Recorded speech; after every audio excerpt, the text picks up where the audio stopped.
Hello, and welcome back to My Artist Friend, the podcast about the artist behind the art. I am your host, Becky Helms, and today we are celebrating 6 months of the podcast. This is my 26th episode.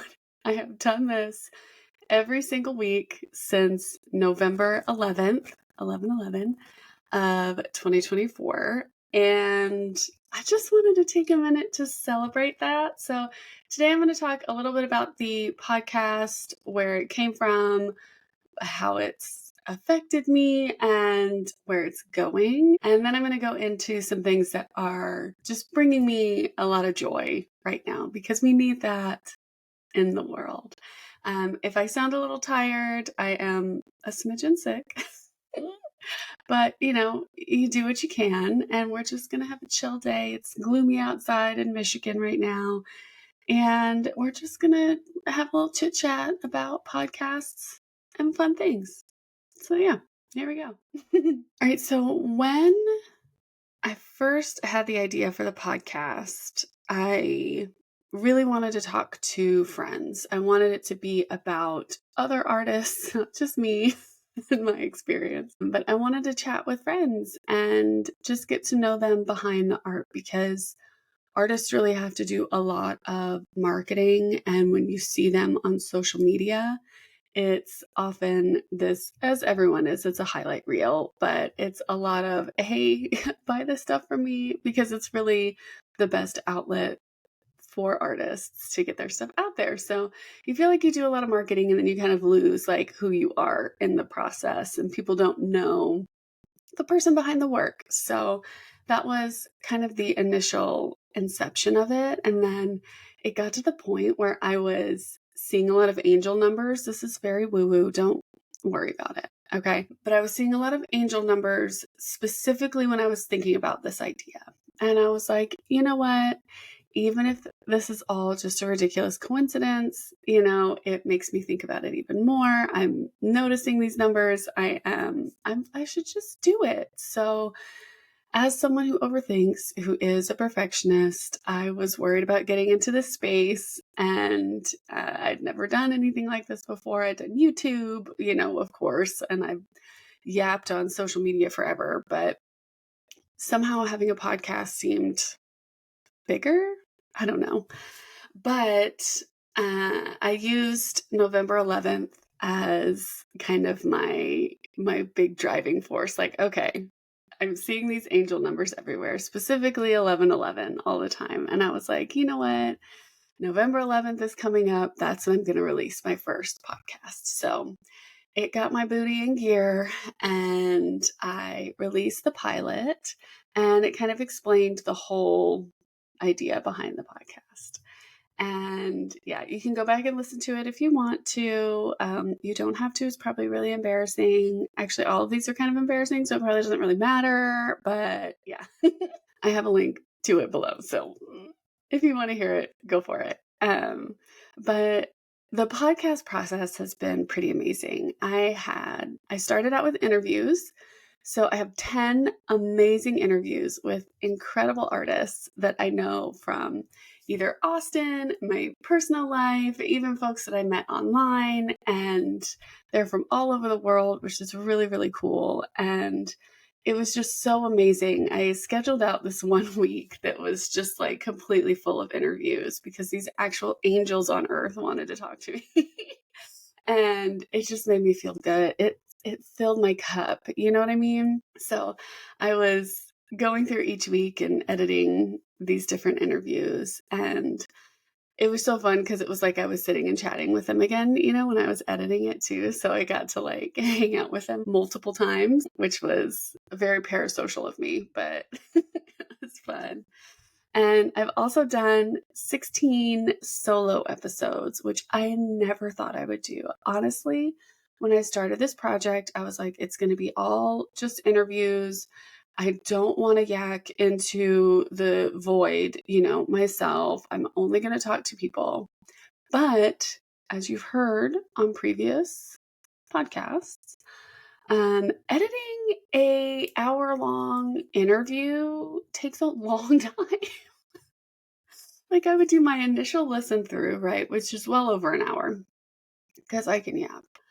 And then you have to cut it down. You take out little stuff. If we mess up, someone has to, take a break, whatever. And then you listen through again to just kind of refine it. And then I listen to it again just to make sure, like I would listen to it a third time while I was doing other stuff. Like I was just listening to a podcast, making sure nothing like jumped out at me. But that took a long time, y'all. Well over 3 hours of editing time. So I was like, okay, maybe I can, there were some times where it was over the holidays and I was like, oh, I need a break. Maybe I'll just do a quick solo episode and that'll be fine. And it turns out I actually enjoyed it. So I made more. And then I ran out of interviews and I needed to reach out to other people, but that was getting difficult. And then my scheduler was weird. And then I'm just, the neurodivergence of it all. If I'm not like fully in it, it's really difficult to get started again. So I do want to have more interviews, most definitely. But I need to figure out how to schedule them and actually make the time to reach out to folks again. But the point is, I enjoyed the solo episodes much more than I thought I would.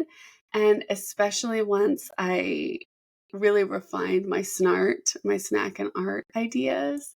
And those have become really my favorite ones to do because I like to research them. I like to come up with projects, and those are cream of the crop for me. I love doing those episodes. So those will absolutely keep happening. They're my favorite thing. But yeah, I didn't realize how much I would like the solo episodes. I hope they're helpful for other people. I hope they're helpful for you to help kind of work through things or give you ideas or help you plan or whatever, I'm chatting about in the moment.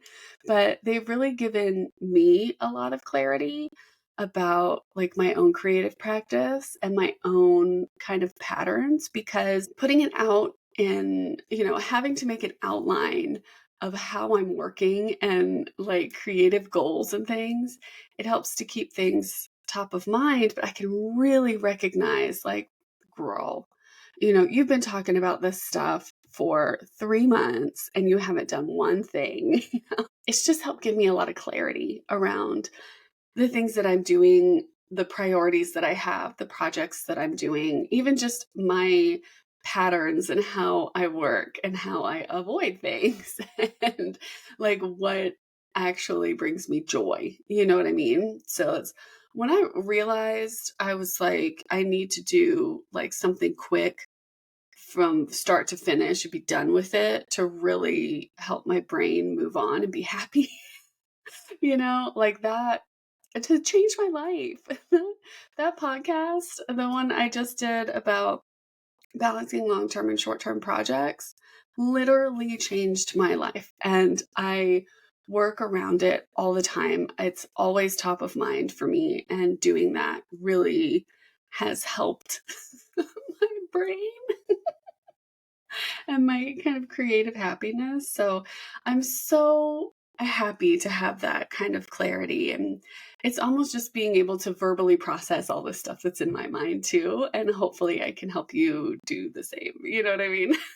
And like, it also gives me the motivation to keep going and come up with more ideas. This dang podcast, like what I said with Snart, I've been doing it once a month since January. And whether or not I even do the projects, I have this kind of list of things that I can go to if I want a project to do.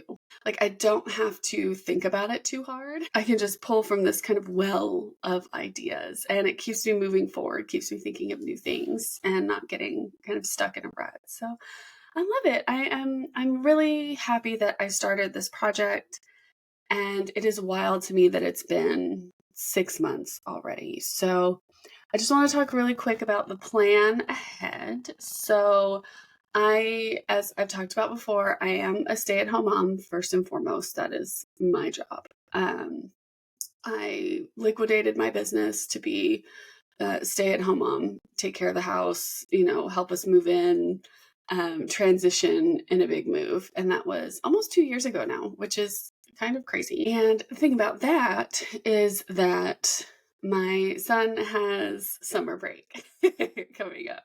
So I am going to take a hiatus from the podcast during our summer break. Even if I'm doing one-off episodes that are only about 20 minutes, I still have to take time away, and then I have to take time to edit, and it's just a lot. So I am going to have a hiatus. Technically, this is all season 1. You know what I mean? We're working it out. And once he's back in school, then I will start up season 2, and maybe we'll have some different plans. So he'll be in school through kind of the 1st of June. So we still have a few weeks together. I think we have about a month left of podcasts for the first season, if you will. But after that, I will be taking a summer break from podcasting specifically. I am planning, though, I'm still going to do my newsletter. I have been doing my newsletter for about 3 months now, again, regularly. And that has been super fun. I don't think I would have done that without the podcast, to be honest. And like in my newsletter, I share, I talk about the podcast for the week. I share small businesses. I share 6 different small businesses that have kind of stood out to me recently. And I also share like current craft projects I've got going on, book recommendations because I'm an avid reader, and sometimes some fashion inspiration, and then just kind of like a life weekly catch up kind of a thing. I love it. I love doing my newsletters. I think they're really fun. So I will definitely keep doing that. And I will possibly be doing maybe more like crafty posts or lifestyle kind of posts on Substack. So I will be doing that over there during the summer, because those are things I can write with my kid in the room. You know what I mean? That's a little bit more flexible for me. Even doing like YouTube videos, like I could film stuff that's going on over the summer and edit it. But when I record a podcast, I have to be in a space and quiet. And I just don't want him to have to tiptoe around while I'm doing podcast stuff. That's no fun in the summertime. So anyway, over the summer, there will be no podcasts, but there will be extra posts on Substack, possibly some YouTube videos, and most definitely, the weekly newsletter. So depending on what our schedule is like over the summer, you'll see me on the internet on Substack. And then hopefully, maybe I'll be able to work on the print-on-demand shop that I've been talking about for a long time. It feels so daunting, the idea of opening a shop again, and even if it's just print on demand, because there's so many things that go into it, and I'm trying not to overwhelm myself immediately, but maybe that'll happen over the summer too. We shall see. Okay, so before I go, I just wanted to share some things that are bringing me joy at the moment. I have 11 things on my little list. They're things that I've shared in various newsletters. So if you don't subscribe to the newsletter, you probably should, because it's a good time. I'm just saying. So number 1 thing that brings me joy is the Merlin app. Y'all, this app is for bird calls. So when you go outside, you can turn it on and you can know what birds are chirping nearby. And now that it's springtime, we're getting so many. Our goldfinches are back. The orioles are back, which is really funny because I lived in Maryland for like 15 years-ish and never once saw an oriole. And here I'm in Michigan and they're all over the place. I thought that was really funny. But they're beautiful, and all my favorite birds are out and about, and I like seeing who's around because I'm approximately 75 years old. All right, number 2, which is kind of related a little bit now, is reading the newspaper. So I don't scroll news on my phone anymore, and I even try to avoid it on Instagram when I can. At least like reading news articles, you know what I mean? And it's one of the best decisions that I've ever made because it is stress fuel for me to do that. And the newspaper, getting the newspaper every day, I can just read an article and be done with it, put it away. I can have stuff for paper mache. And it also, like, I just love the act of getting up early in the morning, walking outside when it's a little crisp and cool. I hear the birds chirping. You know, I love that. And just going out to get my newspaper. I don't know. There's just something about the ritual of it all that I really, really enjoy. And it also leads into my next favorite thing, which is the daily crossword. Y'all, okay, I love the challenge. I like seeing how far I can get in a crossword. And if I can finish a couple of them, then, you know, I'm feeling good. Sometimes I'm like, there's literally no way anyone would know this answer. You know what I mean? I just get mad. But I love it. I love doing the daily crosswords. Next thing I love is journaling. You know, I love journaling. I have a whole podcast about journaling. I do it every morning. I do it every night. And I think if I didn't do it both times, getting all that junk out of my head, I would be a hot mess. So journaling forever. And again, it's the ritual of it all too, because I do that before I go get the newspaper. I'll go get my tea, sit down, feed the cats, and then just sit and write for about 20 minutes. And it's just so nice. It's just a beautiful way to start the morning. And I love it. And that is all. Okay, I forget which number this is because I have a little notes thing, but I'm kind of jumping all over the place, but it doesn't matter. Listening to 90s music. Y'all, Andy and I have a playlist that we have titled Sparkle Mania, like from the Crest Sparkle Mania commercial. Do you remember that? And it is all our favorite 90s songs, like stuff we would get excited about listening to on the radio. And it is such a good playlist. And it just gives me it just calms my nervous system. I don't know how to explain it. Like in the evening when I go to make dinner, I will just put my phone down. I'll put on Sparkle Mania, and it's like I'm a 90s mom living her best life, listening to the radio, and am completely unreachable. You know what I mean? It feels nice to be kind of disconnected and sort of transported back into the 90s. So that brings me a lot of joy right now. Okay, speaking of dinner, another thing that I love is a library cookbook. I don't know if you guys have gotten on to cookbooks at the library yet, but oh my gosh, when I realized a few years ago, like, duh, I can get cookbooks at the library. I don't have to buy every single one I want, because sometimes, you know, you get a cookbook and you're like, I don't know, I like 3 things in here and that's it. And then at the library, you can make those 3 things and get that recipe and then give it right back to the library. And then you don't have a bajillion cookbooks that you don't really like or want in your house. It's amazing. I love it. We can try so many different recipes, so many new things. I love a library cookbook, and every single time we go to the library, I get a new one, and it makes me so happy. All right, next thing I love, Irish breakfast tea. All right, I was not a tea drinker until recently. I don't like coffee, don't like the taste, don't worry about it. Okay, I just don't. I love the smell. I love being around coffee, but I cannot drink coffee. There's just something about it. It's just too bitter no matter what. And don't try to convince me. Anyway, I just will not like it. It's the same thing. I don't like carbonated drinks. I don't like the bubbles in the carbonation. I can taste it in the teeniest little bit. No, I won't have it. Very picky about my drinks. But I was like, I really want to drink something other than hot chocolate every morning, because I like drinking something in the morning, but hot chocolate's a lot of sugar in the morning. So I decided to try a little thing of is it Twinings? Twinings.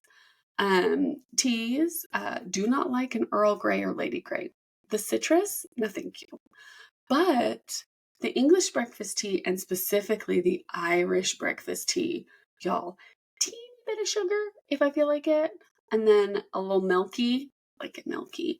My God, it's so good. I love it. I love multiple cups of tea in the morning, and it's really great, and I love it. Okay, 3 more things, just little ones. Unsolicited compliments. I went out to the grocery store the other day wearing my bright pink hunter boots that I've had for like 15 years at this point, right? And I got so many compliments on my bright pink boots, and it made me feel so good. So I love being liberal with my compliments. If I see someone with a cute outfit, I will tell them. If I see someone with cute nails, we're talking about it. You know what I mean? I love giving compliments. You can just see someone's face just light up. You know what I mean? And I know those little compliments about my boots, they carry me through the day. It feels so good. So if I can do that for someone else too, amazing. Of course, ideal. Yes, we're doing it. Unsolicited compliments are always on a favorite things list. Okay, 2 more things. Cat snuggles. Duh. I mean, Beans has gotten to be extra snuggly. He will come up and put his whole belly like on my chest and put his paws on either one of my shoulders and like give me a whole kitten hug with his face buried like in my neck under my hair. And he'll just sit there and purr. It's the best thing. He is such a good little snuggler, and I love it so much. I cannot get enough of it. He likes to sit on my shoulders, and he'll just lay down and just like hang out while I, doot around the kitchen and do whatever. And like if I'm laying down on the couch, he'll just come and lay down belly up because he's an orange cat and he's just so silly. He's just everywhere. He's just kind of like paws akimbo at all times. And I love that about him. And his cat snuggles are one of my favorite things right now. And the last thing I want to talk about is jewelry making. I have really been enjoying jewelry making. And that's the thing that I do when I'm in the middle of 800 projects, nothing is finished, I can't get anything done, things are taking forever, and I'm getting really frustrated. And then I will pull out my little bins and make a pair of earrings and then just be done. And it's the best thing. I have a cute little pair of earrings after about 5-10 minutes. And I get that little dopamine hit. I feel accomplished. I feel finished in something. Like it's so good, and it is taking me through. I'm starting to make a list of like instant gratification crafts. You know what I mean? And I'll probably do a podcast or a post about them eventually because I need things to do that are quick and easy and can be done in one sitting. Learn that about me. All right. I need something to pick from that I can do quickly. So jewelry making is kind of my last big thing that I'm super into right now. And bonus is Nerds gummy clusters. They're delicious and I love them. And yeah, that's about it. Thank you for listening to me ramble about things. This is a non-traditional episode because it's 6 months and I just wanted to take a minute as someone who loves to move on to the next thing and keep going, going, going. We are trying to change our habits. We're growing, we're learning, we're healing, everyone. And I just wanted to take a moment to celebrate 6 months. Thank you so much for being here. And if you want to check out more of the podcast, everything lives on Substack. If you click on My Artist Friend, then you will see all of the episodes. You can go back and listen to interviews. You can hear solo episodes. And while some of them might seem timely, Q1 planning, snart for April, like you can listen to them anytime. There are no rules here. You do what you want to do here. So thank you so much. And if you could tell me your favorite episode, I would really love that.